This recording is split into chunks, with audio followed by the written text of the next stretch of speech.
Salam əziz izləyicilər, Kamillik Vətəndaşların Hüquqi Maarifləndirilməsi İctimai Birliyinin Azərbaycan Respublikası Qeyri-Hökumət Təşkilatlarına Dövlət Dəstəyi Agentliyinin yardım ilə həyata keçirdiyi virtual məkanda etmə mədəni sabitlik və təxribatların qarşısının alınması təşəbbüslərinə dəstək layihəsi çərçivəsində Multikultural Azərbaycan podkastının növbəti buraxılışına baxırsınız. Qonağımız Azərbaycan Avar İctimai Birliyinin sədr müavini Elşad Qoqayevdir.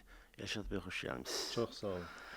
Elşad bəy, deməli, sizin birliyin sədri, bizim dəyərli dostumuz Məhəmməd Noyev, Azərbaycanda multikulturalizmi, birgə yaşayışı təbliğ edən şəxslərdən biridir və çox fəaldır. Mən biraz əvvələ qayıtmaq istəyirəm, sizinlə söhbətə başlamamışdan əvvəl. Məhəmməd müəllim Vətən müharibəsində arxa cəbhədə fərqlənən, fəallığı ilə silsilən bizim az saylı, belə deyək də, icma rəhbərlərimizdən də, eyni zamanda antiterror əməliyyatı zamanı digər xalqların icmalarının rəhbərlərindən bir yerdə mətbuata kifayət qədər açıqlamalar verdi və Azərbaycanda yaşayan xalqları birliyə səslədi. Eyni zamanda Azərbaycan ictimai-siyasi həyatında kifayət qədər mühüm rol oynayıb Məhəmməd Noyev.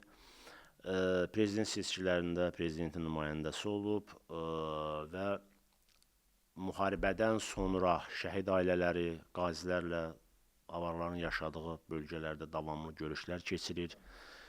Bizim idmançılarla, xüsusən də avar milli kimliyinə mənsub idmançılarla kifayət qədər təmasları var. Onları bu digər mənada dəstəkləyir, onlarla görüşlər keçirir və bütün bu sadaladıqlarım Məhəmməd Noyevin Azərbaycan multikulturalizminə verdiyi töhfələrdən ibarətdir. Siz də həmçinin eyni zamanda cəmiyyətin sədr müavini kimi bu işlərdə aktivsiniz. Düşünürəm ki, gələcəkdə də bu prosesi davam edəcəksiniz. Bizim layihəmizin fəlsəfəsindən, mahiyyətindən də göründüyü kimi biz daha çox multikulturalizmin, daha çox Azərbaycanda yaşayan xalqların virtual məkanda, sosial şəbəkələrdə və digər bu kimi platformalarda fəallığı ilə bağlıdır.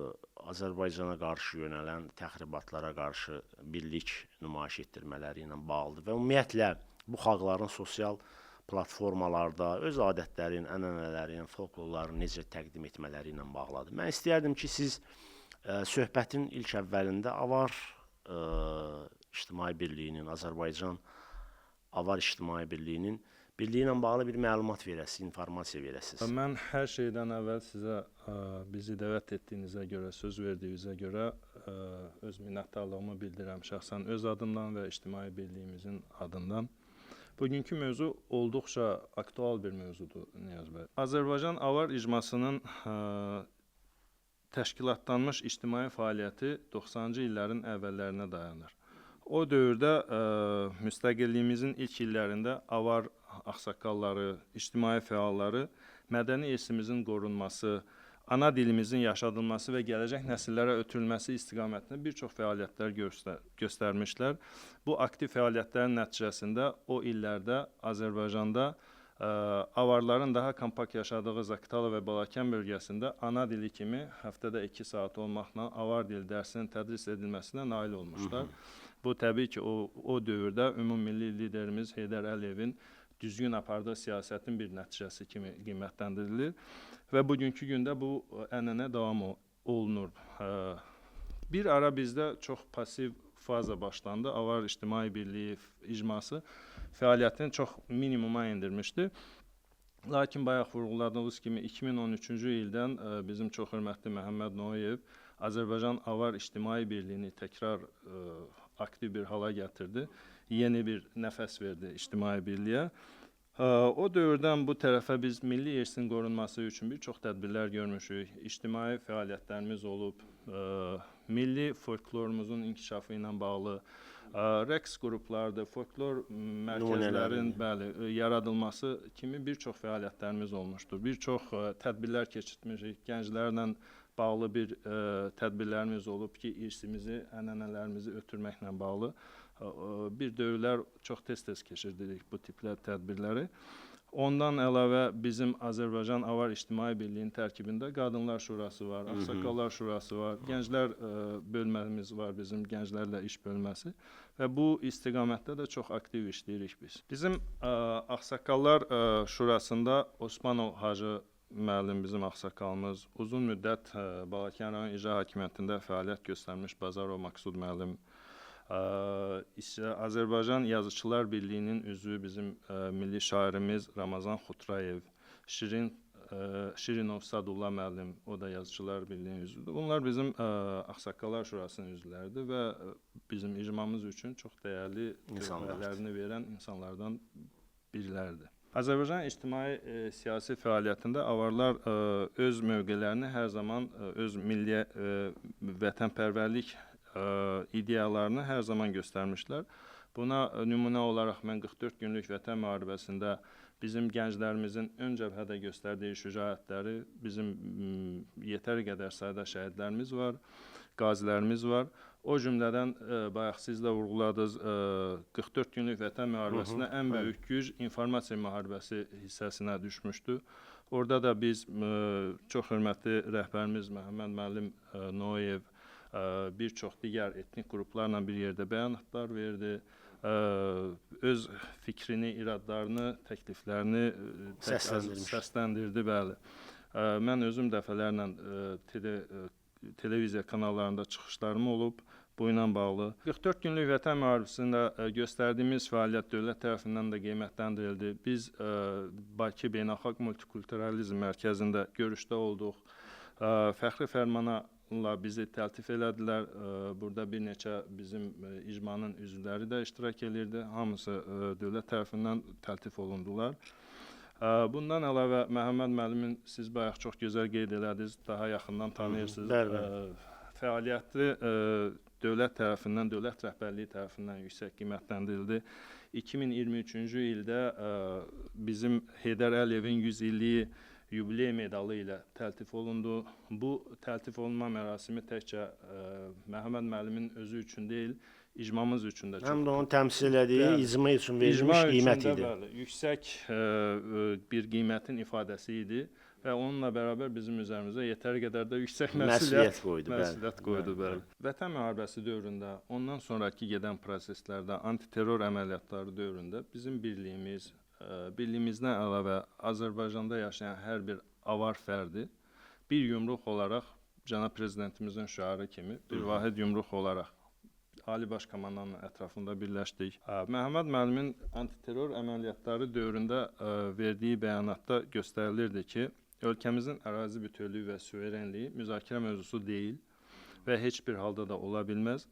Qarabağ ərazisində yerləşən bütün erməni silahlı qüvvələri tərki silah olunmalıdır.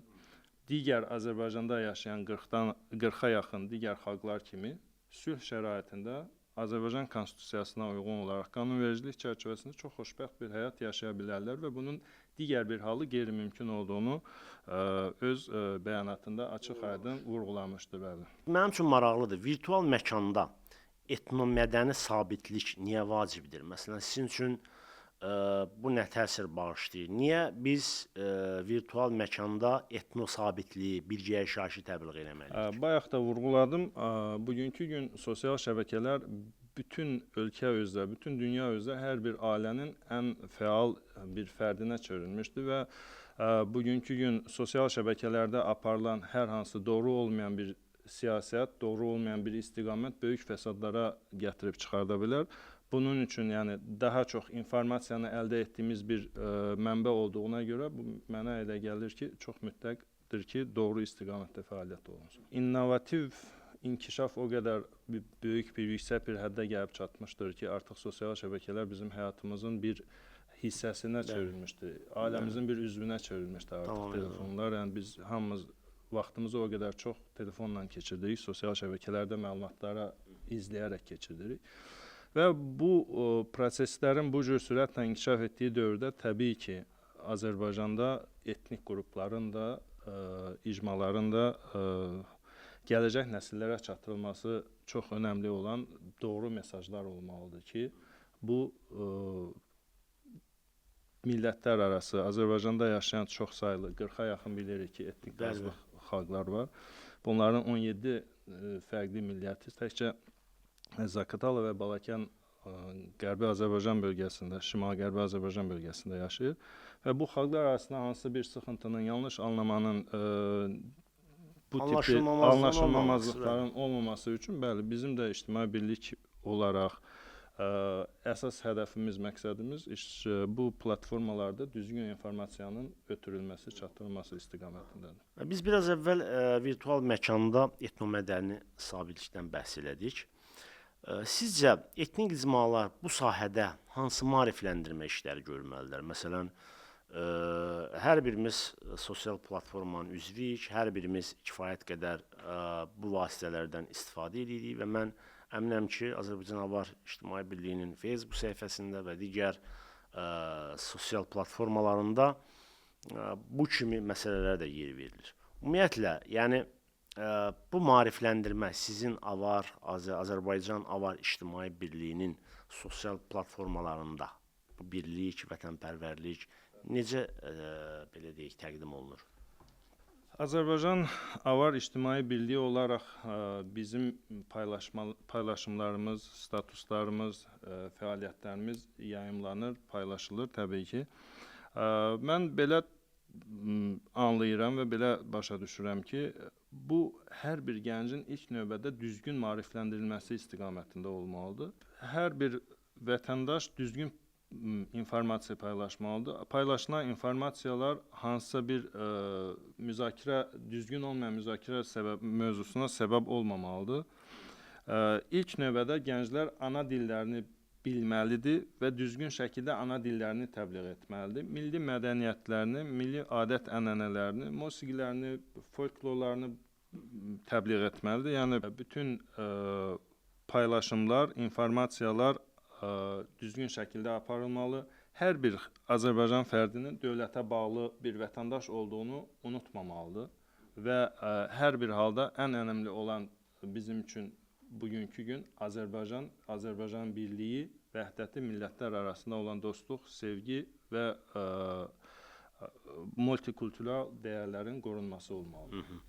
Bax, sosial şəbəkələrdən danışırıq. Mənim üçün maraqlıdır Elşad bəy. Sosial şəbəkələrdə avar icması necə təbliğ olunur? Sizin gözəl musiqiləriniz var, bizim indi müxtəlif sosial platformalarda biz onunla qarşılaşırıq. Adət-ənənələriniz var, folklorunuz var. Bax, sizin cəmiyyət, avar cəmiyyəti, avar gəncləri, ziyalıları bu sosial platformalarından, imkanlarından istifadə edərək necə təbliğ edirsiniz? Bəli, biz Avar icması olaraq, Azərbaycan Avar İctimai Birliyi olaraq maksimum dərəcədə çalışırıq ki, düzgün istifadə edək, düzgün məlumatlar ötürə bilək. Amma düşünürük ki, bu yetəri qədər deyil və bizim bu ilə bağlı daha aktiv bir fazaya keçməklə bağlı önümüzdə planlarımız var. İnşallah nəticələri sizə də məlum olacaq, yəni görsənəcək.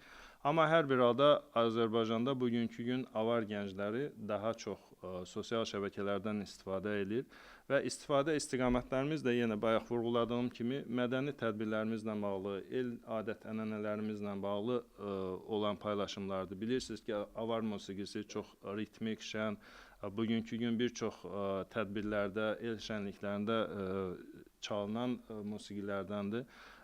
Gənclərin istifadə elədiyi istiqamətlər ən çox musiqi, rəqs, folklor sənətlər, bizim milli musiqi alətimiz, tambur, bu tipli istiqamətlərdə, bəli, sosial şəbəkələrdə bir çox paylaşımlar, aktiv blogerlər, tiktokerlər var, yəni bu istiqamətdə paylaşımlar gedir və biz də çalışırıq İctimai Birlik olaraq, Ağsaqqallar Şuramız, ağsaqqallar olaraq düzgün paylaşımın gedilməsinə, hansısa bir səhv fikirlər formalaşmasının qarşısına alınması məqsədinə bacardığımız qədər öz dəstəyimizi, fikir və təkliflərimizi, iradlarımızı veririk.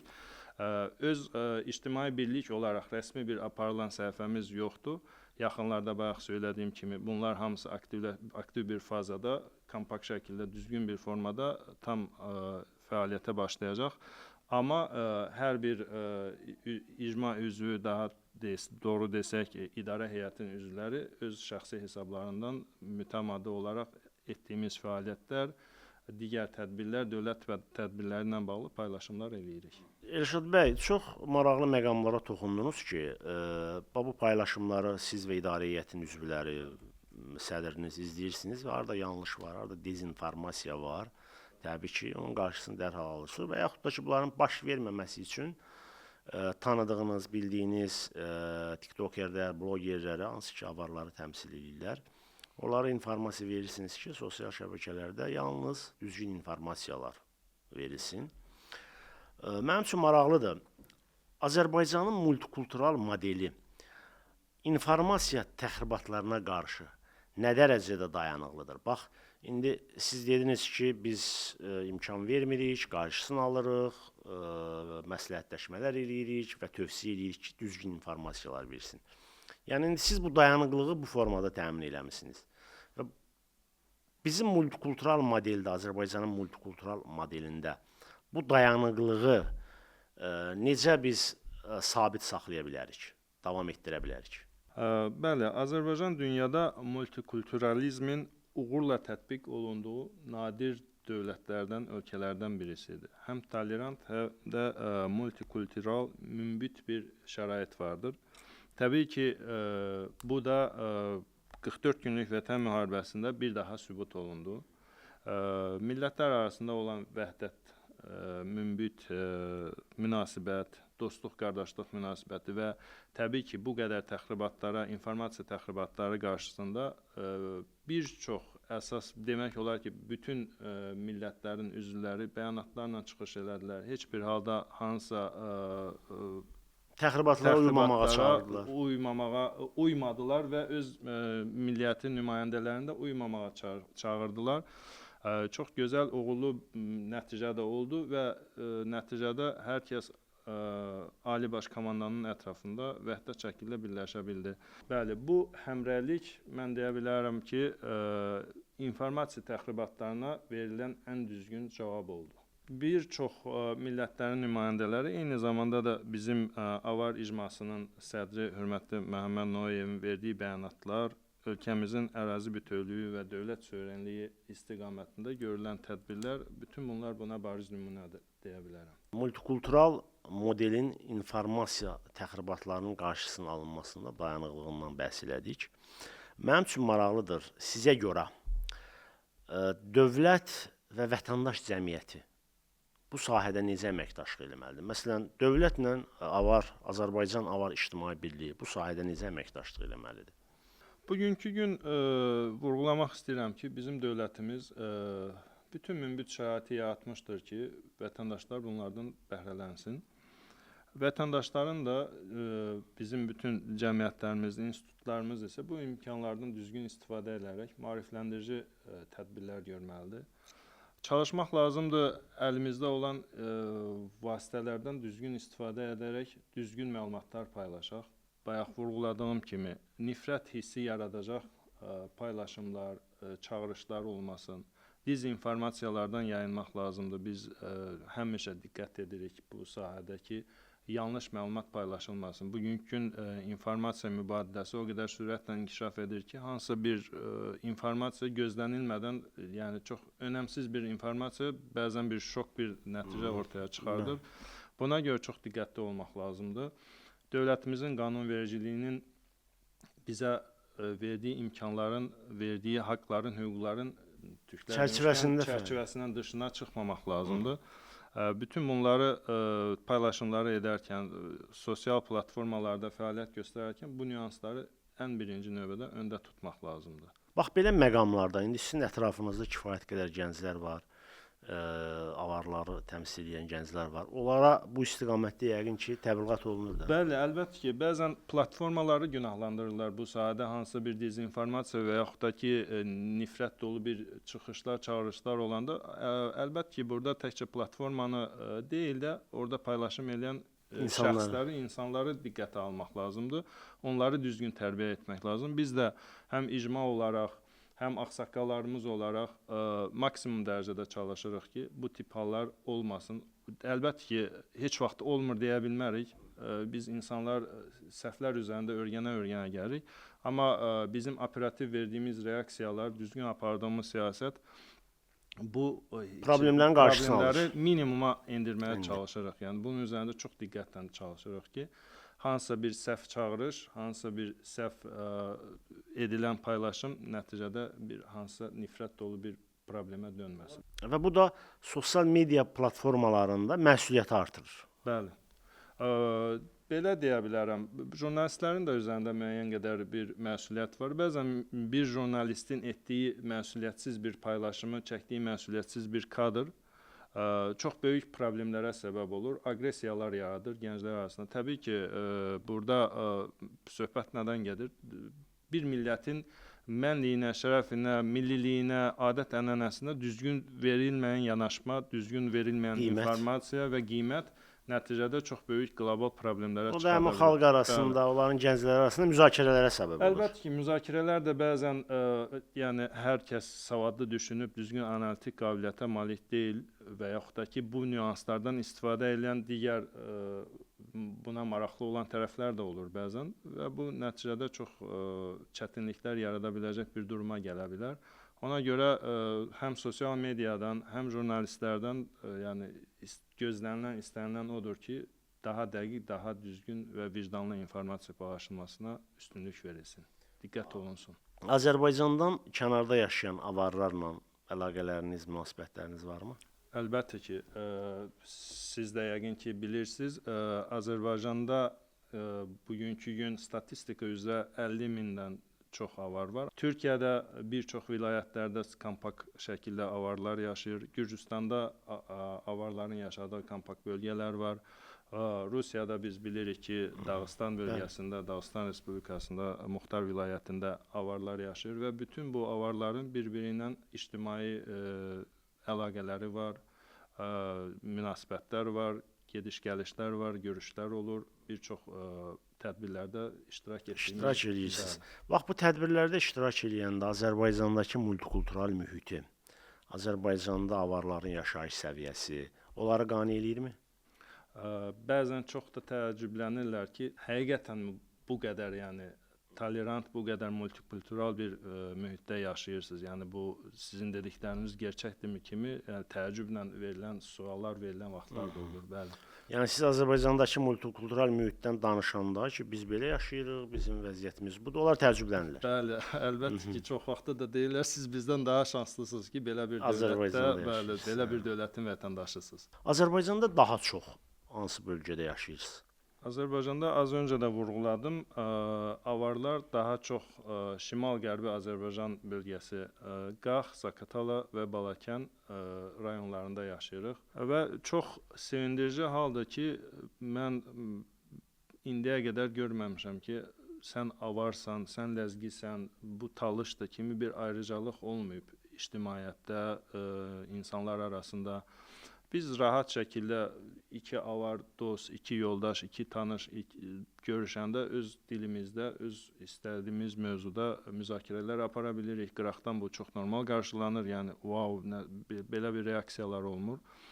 Azərbaycanda doğulan hər bir avar vətəndaşı, avar milləti nümayəndəsi ilk növbədə dil açdıqda təbii ki, ana dilində, avar dilində danışır. Biz Azərbaycan dilini məktəbdə öyrənməyə başlayırıq. Yəni bizim bölgədə yaşayan avar nümayəndələri. Təbii ki, hər bir Azərbaycanda yaşayan hər bir avar gənci öz fikrini tam sərbəst şəkildə həm Azərbaycan dilində, həm rus dilində və öyrəndiyi digər xarici dillərdə də eyni şəkildə avar dilində ifadə edə bildiyi kimi ifadə edə bilir tam sərbəst şəkildə. Məktəblərdə dil məsələsi, avar dili tədris olunurmu? Mənim bildiyimə görə 1-4-cü siniflərdə təxminən avar dili tədris olunur. Bəli, məktəblərdə həftədə 2 saat olmaqla 90-cı illərin əvvəllərindən başlayaraq tədris olunur və bu da bizim avar milli mədəniyyətimizin, milli dəyərlərimizin ən önəmli olan dilimizin qorunmasında bugünkü gün çox böyük bir töhfədir. Hal-hazırda Azərbaycanda məktəblərdə tədris olunan avar dil dərslikləri Kiril əlifbası ilə olan dərsliklərdir. Burada avar səsləri, bəzi boğaz səsləri var, x kimi. Bu səsləri də bəzi işarələr hərflərə əlavə olunaraq orada qeydə alınıb və bu şəkildə avar əlifbası, Kiril əlifbası üzərində formalaşıb. Amma hal-hazırda bunu da vurğulayım ki, aktiv şəkildə yeni dərsliklərin, yeni əlifba üzərindən yeni dərsliklərin, yeni əlifbada nəzərdə tutulub ki, latin əlifbası olsun və hamıya rahat, uyğun oxunacaq bir şəkildə gəlsin. Aha.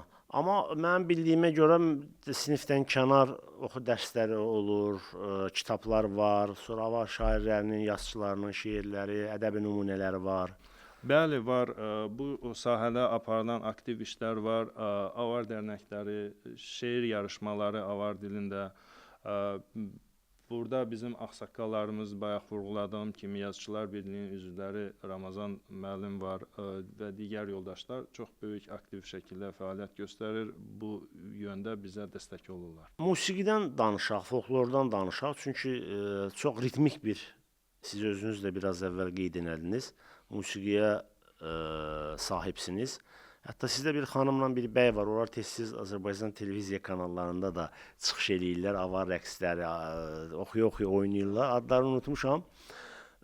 Ümumiyyətlə, tutaq ki, toy şənliklərinizdə, bu kimi tədbirlərdə həm avar, həm də Azərbaycan musiqiləri səsləndirilir. Yoxsa elə təkcə avar musiqisi ilə kifayətlənirsiniz? Xeyr, biz bugünkü gün Azərbaycanda bütün millətlər, bütün xalqlar bir-birinə o qədər dost, qardaş olmuşuq, o qədər yaxın münasibətdə olmuşuq ki, elə bir toy məclisi, elə bir ailədə hansısa bir məclis ola bilməz ki, bu avar məclisidir və burada 100% ancaq avarlardır. Orada gürcü də var, hansısa bir dostu, hansısa bir qohumu Azərbaycanlı var, tatı var, yəni İngiloy var. Bəli, çox millətli və çox mehriban bir mühitdə yaşadığımıza görə bizdə tək avar musiqiləri üzərində deyil, digər xalqların da musiqiləri, Azərbaycan musiqiləri daha çox ifa olunur, səslənir.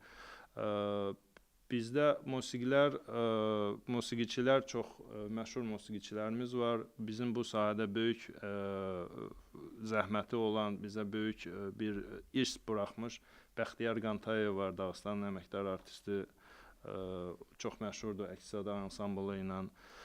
Emin Qıstarov hal-hazırda Dağıstanda fəaliyyət göstərir. Bizim kəndin yetirməsidir. Bizdən bir yerdə məktəbdə oxuyub. Aranjman, musiqi bəstələri üzrə yəni çox tanınmış sənətçidir Dağıstanda, Rusiya Respublikasında. Bizdə burada mənim yaxın qohumum Səməd Qoqayev var, aranjmançı, bəstəkar, güclü. Yəni o da tez-tez televiziyalarda çıxış eləyir və bizim millətimizin, milli ənənələrimizi, musiqimizi təmsil eləyir. Çoxdur, yəni bizim Cahan rəqs folklor qrupu var, Alazan rəqs qrupu var ki, hansı ki Azərbaycan avarlarını xarici tədbirlərdə, xarici ölkələrdə də təmsil edirlər. Elşad bəy, biz avarların musiqi sənətindən, musiqi olan həvəsindən danışdıq. Sizin gözəl musiqiçilərinizdən danışdıq, amma sizin də yəni yaxşı idmançılarınız var. Məsələn, Rəsul Cunayevin timsalında bir neçə dəfə Avropa və dünya birincisi olub. Digərlərin, mən istəyərdim ki, siz təqdim edərdiniz.